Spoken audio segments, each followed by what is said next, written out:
Good day, ladies and gentlemen, and Endeavour Silver. Again, we are still at the offices here, and now we are talking, about the company, of course, but we talk about a specific theme, social responsibility, because I think a lot of mining companies in the past did, not the good things, what they should do with the workers and all the communities, and Endeavour Silver is an excellent example how you should do it right and how you should work in alignment with your people and your community and the families of your workers.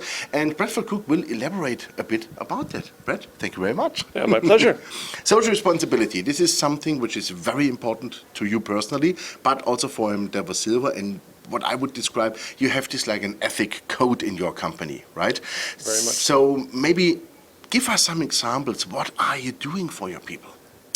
So let me give a little background first on CSR. Corporate social responsibility really only came about in recent years because of the rise of civil rights in the 60s, the rise of environmental awareness in the 70s, the rise of sustainable development as a concept for business in the 1980s and 90s.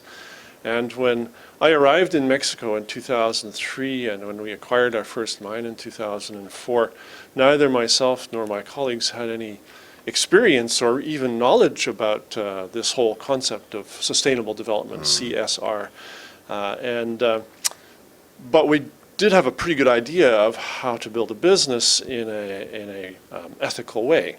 And really what I want to do is relate to you the story of how Endeavour not only built a business, but built relationships that allowed that business to flourish. Yeah. And that is at the heart of CSR. In fact, what we discovered very quickly when we went to Mexico is that if you want to build a commercial enterprise, first, make friends. Then, very important, build relationships. Then, do business. And probably take care of the environment. And you're taking care of all of the aspects of sustainable development. So what do we mean by that? We mean corporate governance. What is your ethic? You know, are you doing the right thing? Number one. Number two, economic sustainability. If you're going to make investments and build or grow mining operations, it's not just about the management and the shareholders. You also have to consider the employees, the contractors, their families, the government, the environment, and all of these things come into play in building a sustainable business. Next up would be health and safety. You know, underground mining is a risky business, and the first priority for any company, especially Endeavour, is to make sure that our people, our employees, come home safe at the end of every day. Absolutely, yeah. In terms of the environment, you know, when we arrived in Mexico, there were all regulations in place, but few companies actually delivered North American quality environmental standards. They delivered Mexican quality. And we brought our own standards with us.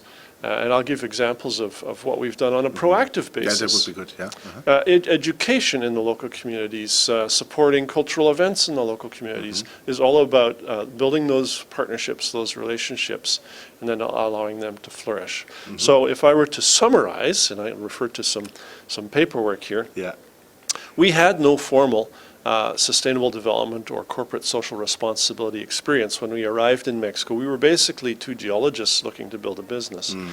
And we did, fortunately, hire a senior geological engineer who had relationships already. His name is Miguel Ordaz. And he showed us how to get business done in the local communities in Mexico. So our initial success was driven by engaging with people, listening to people, and actually addressing their concerns, so many of which were outside of the actual business transaction, if you will. We then actually formalized a few years ago our holistic approach to business by putting policies in place. So we put in, like I said, corporate governance policies. And that then actually evolved just in the last 3 years to something much more rigorous, quantitative reporting of our sustainable development activities. And Endeavour, believe it or not, when we started reporting under the internationally accepted GRI system of sustainable development, we were one of only 7 Canadian mining companies reporting at the highest level. 7 only from Canada. From like 5,000. And so little old Endeavour Silver decided to take the high road and not only doing the right thing, but telling our people about it. So that's a quick summary. I mentioned earlier on that strong community relationships, or social license as it's called, is essential to the success of any mining venture. And we've enjoyed a lot of success, as you know, in Mexico, growing a larger and more profitable business every year. And by the way, how many people you employ in Mexico? Well, we have at this time 1,700 employees, 1,000 contractors, That's and a so let's lot. do the math on it's called the economic impact. And so we directly impact 2,700 people, but they have families. Yeah, and And children if you and- assume that they're, maybe we have 2 more people for each employee, or it's actually normally a 3-to-1 ratio that you use for the economic multiplier, all of a sudden we're talking about 8,100 people. And that doesn't include all of the people providing indirectly the services and goods that support an operation, food and power and all of the related facilities. And that doubles our economic impact to 16,000 people. So Endeavour actually has quite a far-reaching economic impact, even though we're still considered to be a small company. Yeah, but you're a real economic factor for those people, because you pay wages on the one side, on the other side you pay taxes, and on the third side you behave yourself in a real good way. Yes. That means the environment gets better. I mean, everything is on the positive side, right? So I started off by saying that the first element of sustainable development is ethics. So let's talk a little bit about that. What we realized very quickly was that when people are listening to you and you're coming into their community proposing to build a business, they really just want to know that they can trust you. So there's some really simple rules of thumb. Listen as well as talk.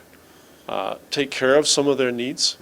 And perhaps most importantly, when you say you're going to do something, do it. Yeah, that's And important. you know what? When you do that, that's true anywhere in the world, but particularly in Latin America, if you actually build this level of trust, which can happen very quickly, if you say you're going to do something and then you turn around a month later and you've done it, then that really helps to build the trust quickly. And so that's part of the reason for Endeavour's success.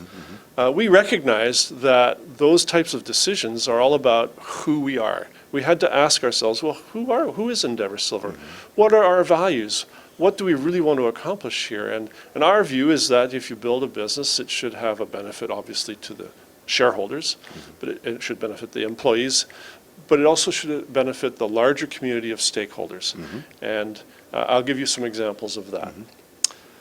So let's talk about, we touched on economic sustainability, let's talk about health and safety. When we arrived in Mexico, again, there were safety standards, but few of the mines that we purchased were actually operating at North American level standards. It was perhaps one of our biggest challenges, and we put in place not only policies, but training programs, safety audits, and Maybe also equipment. what were considered to be dangerous mines when we purchased them became very safe mines. And we are now, I think, one of the safest groups with one of the best operating records in Mexico. We have mine rescue teams at each of the mines. They enter the annual national miners competition, mine rescue competition, and even against the big companies like IMSA or Peñoles or Frisco.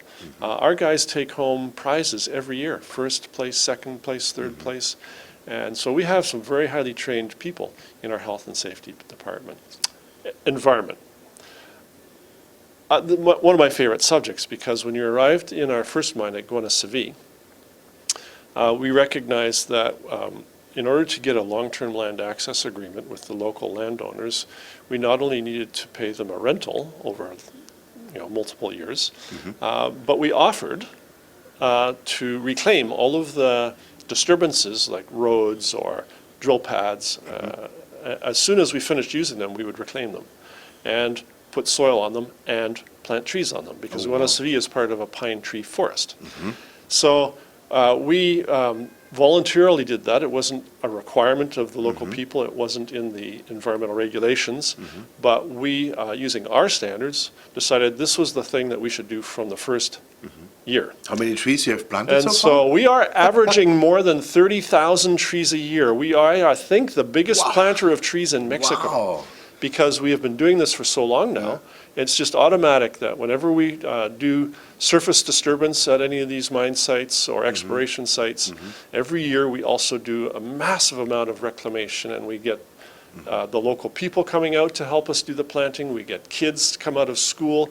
We give them T-shirts, Endeavour T-shirts and hats. We give them a lunchbox, and we show them how to plant trees. Fantastic. Yeah. I think that's a real contribution, because it helps not only the people, it helps the whole environment, and I think it brings the groundwater back up, because it's still a dry area, isn't it? First of all, it's the right thing to do, Yeah. and second of all, it does wonders for building trust in the community. Let's talk about community and cultural celebrations. You know, these communities are typically remote and not fully serviced by government, so they're lacking in basic government services. I'll speak to the first mine at Guanaceví. When we arrived, there was no doctor, no nurse, no clinic, no bank, no ATM machine, no ambulance, no garbage disposal, no fresh water. They had to use the creek. Sewage. No sewage. So, I mean, pretty basic stuff. And in fact, when we started helping the community to deal with all of these issues, we realized that maybe the term corporate social responsibility isn't quite the right description, because many of the things we were being asked to do are actually government responsibility. And so we actually coined our own term. We call it corporate social integrity, because it goes to our integrity to volunteer to do these things as part of improving the environment and the local community. And so we addressed many of those things at Guanaceví. We brought the first doctor, the first nurse, we opened the first clinic, we brought the first ATM machine. And now the state followed? And the state then started saying, well, you know, what can we do? And I said, well, let's form partnerships. So then we started forming partnerships with the state health department to bring specialists to Guanaceví, because it's 5 hours drive from the capital city, out in the mountains of the Sierra Madres. And so we do, every month we might bring an optician to do eyeglasses. We might bring a dentist to do teeth, or a specialist doctor to do lifestyle training or obesity, addressing disease. And those private-public partnerships with the state health department have been very successful. So, and you know, it's just continuing to increase the quality of life for the people who are impacted by our business. Yeah, I would say it increases tremendously. Definitely. Wow, fantastic. Last question, of course. Let's talk about the direct environment, the impact from the mines. I mean, water, used water. I'm sure you're not dumping it into a creek. No. You are cleaning the water, right? So the main principle for us at Guanaceví is that they right now only have fresh water from a creek that flows through the town. But there are other communities upstream who use the creek for disposal. That's not good. That's not good. Not good. And so while we haven't yet built anything, our proposal to the local leadership is that when the mine finally does close, we would like to use the water that flows into the mine as a fresh water source, because it's very clean water. And right now we do pump water out of the mine. It's clean water, it doesn't need to be treated. Yeah. And it doesn't belong to us, it belongs to the state, so we just let it go downstream. But I think what we would like to do when we're ready to close the mine is to put in a proper freshwater facility with pumps.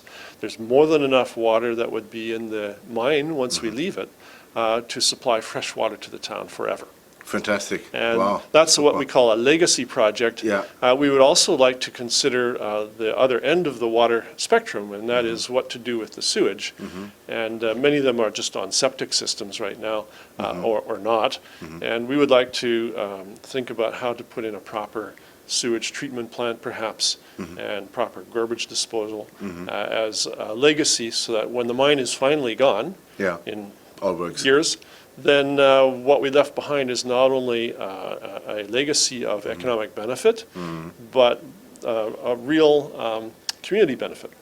Absolutely. Bradford, thank you very much for that. It was a long interview, but I think it's very important to talk about those things, because there is way too less talk about, and I think you're doing exactly the right things. You know, maybe some mining companies consider that type of activity to be a sideline to the business. We've never considered that. I think it's super important. We think that the path to building a commercial enterprise goes right through the heart of dealing with people's issues. And if your business can deal with people's issues and do it on a proactive basis so that it's part of your business plan, then you end up not only with a successful commercial enterprise, but having a much better impact on all of your stakeholders. Yeah, and I think also the people who are working directly and indirectly with you, they are proactive for the company. If you want support, Yeah, you get it. how do you get it? By working with people. Exactly. Great. Bradford, thank you very much for that, and keep it going, and I think this is the right way to do mining. Thank you. Thank you. Ladies and gentlemen, that was Bradford Cooke on CSR, corporate social responsibility. And this is a topic we covered, I think, also for the first time, really. And Endeavour Silver is really doing the right things. They take care of their workers. They take care of the families of the community. You heard it. I mustn't summarize the whole thing. But I think it's very important to have this as an ethical standard in your corporate social responsibility, in your corporate governance code. And Endeavour's doing it right. They have the support of the people, and I'm pretty sure they will have it in the future also. And have a look at environment, health, safety, work atmospheres, and work conditions. And you have happy people, and they stick always with the company and are always in the advantage for the company and for the shareholders. Thanks, and bye-bye from Vancouver.